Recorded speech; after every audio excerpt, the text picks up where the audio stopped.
அப்போஸ்தலர் 2:38 பேதுரு என்ன சொல்லுகிறார்?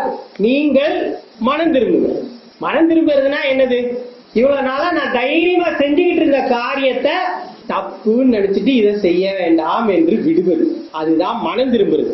சில ஆத்துமாக்கள் இருக்கிறது, அது சாதஞ்சட்டிக்கும் மனம் திரும்பாமலே இருக்கும். ஆனா ஞானஸ்நானம் எடுத்திருப்பார்கள், அழகாக வேதம் படிப்பார்கள், அழகாக ஜெபிப்பார்கள், அழகாக பிரசங்கம் கூட பண்ணுவார்கள். மனம் திரும்புவதற்கு முந்தைய வாழ்விற்கும் மனம் திரும்புவதற்கு பிந்தைய வாழ்விற்கும் எந்த வித்தியாசமும் இருக்காது. மனம் திரும்புவதற்கு முன்னாடியும் கோவம் வந்துச்சுன்னா அப்படின்னு திட்டுவாங்க, இப்பயும் வரும். இது மனம் திரும்புவது கிடையாமா? முற்றிலும் விடுதலை கிடைக்காது. முற்றிலும் விடுதலை என்பது இங்கு அல்ல, அங்கு. ஆனால் எந்த விடுதலையும் கிடைக்காமல் நான் மனம் மாறிவிட்டேன் என்று சொல்வதை ஏற்றுக்கொள்ள முடியாது.